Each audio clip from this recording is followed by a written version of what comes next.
You का value हमारा आ गया -25.0 सेंटीमीटर, ठीक है। और फोकल लेंथ की बात है, ठीक है ना, इस सोल्यूशन का बड़ा है। देखिए दूसरी बात और देखिए, एक इंपॉर्टेंट देखिए। हेलो एवरीवन, मैं हूं मनोज और आप देख रहे हैं साइंस स्कूल ब्लॉग। तो सबसे पहले आप लोग यूट्यूब पे जाकर साइंस स्कूल ब्लॉग को सब्सक्राइब कर दीजिए और फेसबुक पे साइंस स्कूल ब्लॉग को फॉलो कर दीजिए, ठीक है।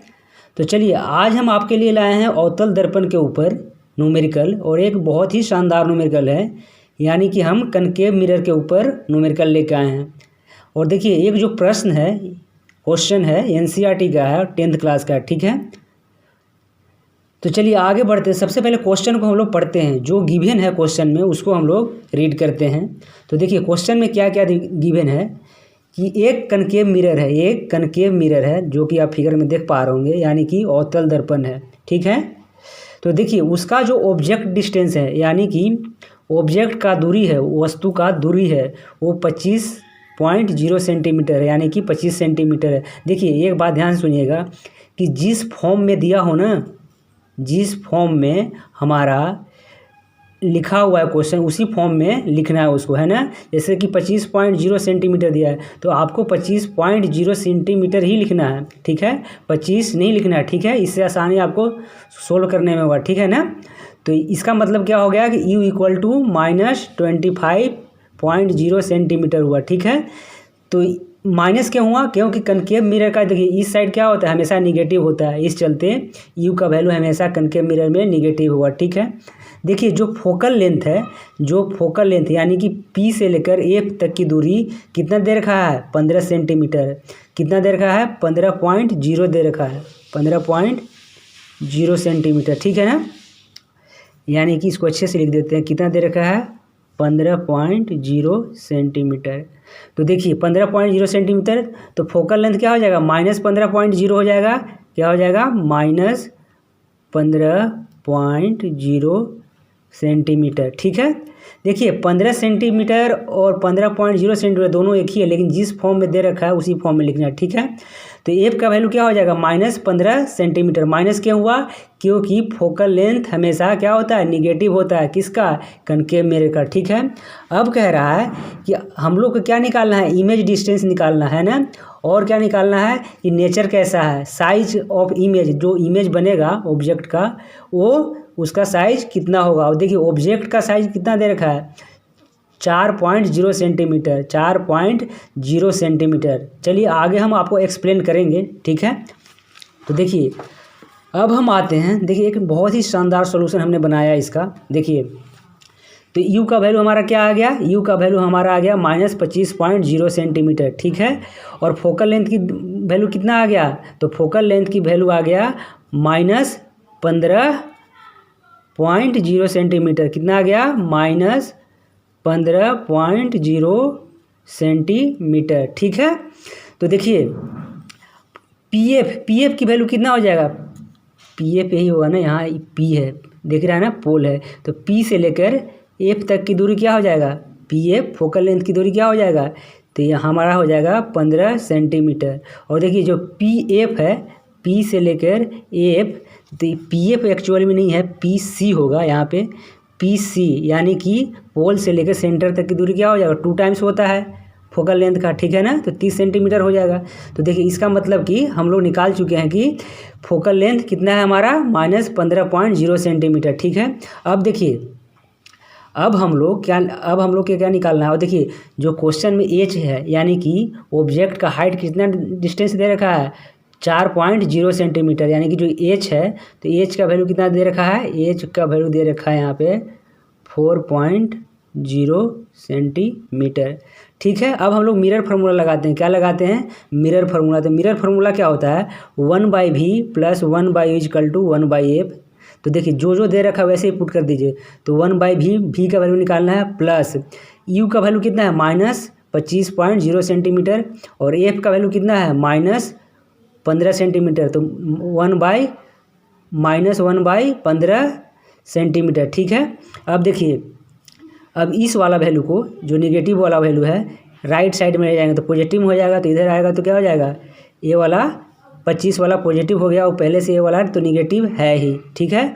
तो देखिए जब इसको हम पॉइंट हटाएंगे, दोनों जगह से पॉइंट हटाया तो एक जीरो ऊपर चला गया, 25.0 को पॉइंट हटाया तो एक जीरो ऊपर चला गया। ठीक है, अब हम लोग कहाँ पहुँच चुके हैं, यहाँ पहुँच चुके हैं। देखिए तो देखिए पॉइंट हटा, देखिए अब कितना बचा है 10/150 और 10/250।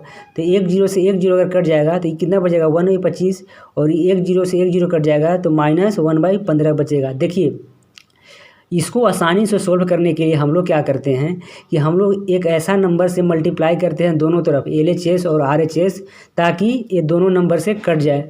तो हमने ऐसा चूज किया कि एक 75 ऐसा नंबर है जो 15 और 25 दोनों से कट जाए। तो हमने क्या किया कि लेफ्ट हैंड साइड और राइट हैंड साइड दोनों में हमने क्या किया 75 से मल्टीप्लाई कर दिया। तो ये कितना बनेगा 75 × 1/b, और 75 से इस तरफ भी मल्टीप्लाई किया दोनों में।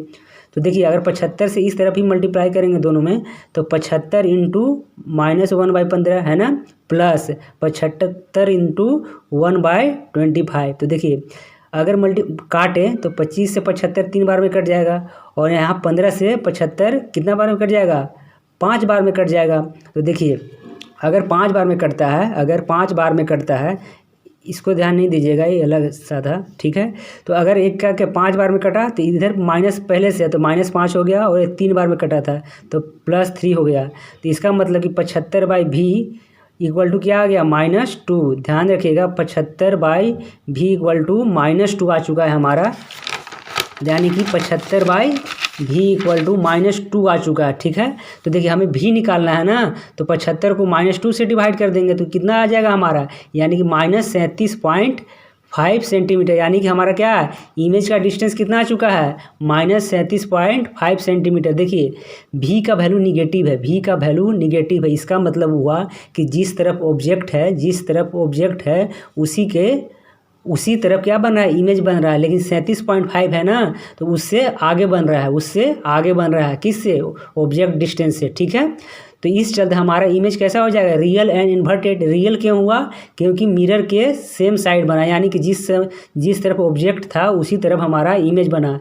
इन्वर्टेड क्यों बना, क्योंकि निगेटिव आ रहा है। ठीक है ना, अब हम लोग निकाल लेते हैं मैग्नीफिकेशन।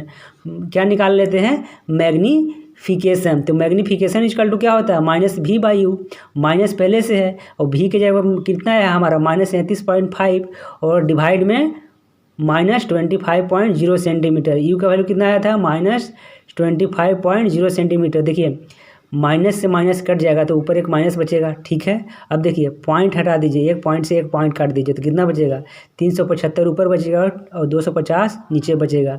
इसको अगर सोल्व करिएगा 375/250 से डिवाइड कीजिएगा तो कितना आ जाएगा -1.5 आएगा।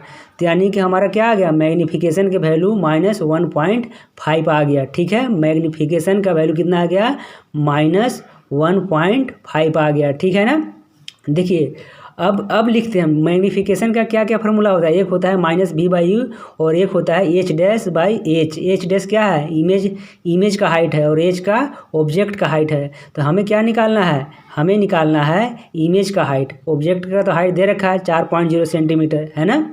तो देखिए अगर हमें h' निकालना है तो इसको m से मल्टीप्लाई कर दें, मैग्नीफिकेशन से मल्टीप्लाई कर देंगे तो आ जाएगा। ठीक है, तो देखिए अगर हम यहाँ पे h' निकालना था तो h कितना है हमारा, h है 4.0 सेंटीमीटर और मैग्नीफिकेशन कितना आया है -1.5 आया है। ठीक है, तो दोनों में मल्टीप्लाई करें तो कितना आ जाएगा 6 सेंटीमीटर। यानी कि हमारा इमेज साइज का मतलब हो गया कि यहाँ पे हमारा h' का वैल्यू कितना आ गया 6 सेंटीमीटर आ गया।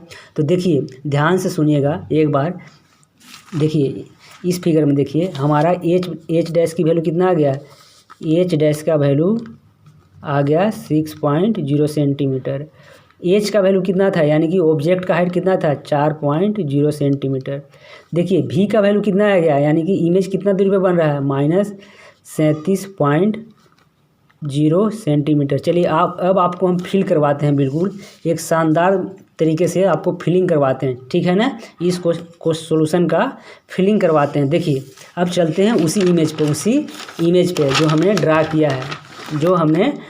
किया है। तो देखिए ध्यान से देखिएगा हमारा आंसर क्या आ चुका है। देखिए जो एज का वैल्यू था, यानी कि ऑब्जेक्ट का हाइट का वो क्या था 4 सेंटीमीटर, 4 सेंटीमीटर था।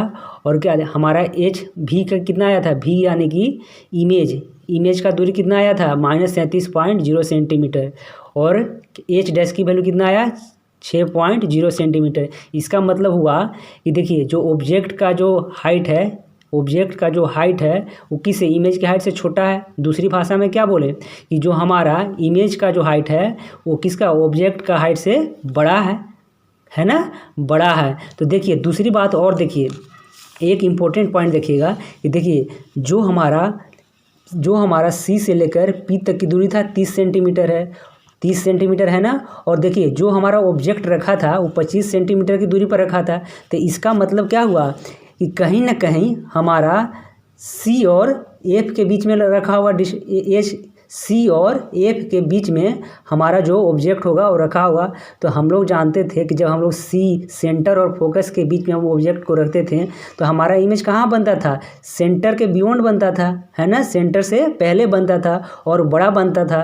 तो हम न्यूमेरिकल में देख चुके कि नहीं। तो हमारा प्रूफ हो गया कि जब हम ऑब्जेक्ट को कहाँ रखेंगे, एफ और सी के बीच में रखेंगे तो हमारा इमेज कहाँ बनेगा, सी से पहले बनेगा, यानी कि सेंटर ऑफ कर्वेचर से पहले बनेगा। ठीक है, तो आपको समझ में आ गया। चलिए आज के लिए इतना ही, नेक्स्ट क्वेश्चन हम लेके आएंगे।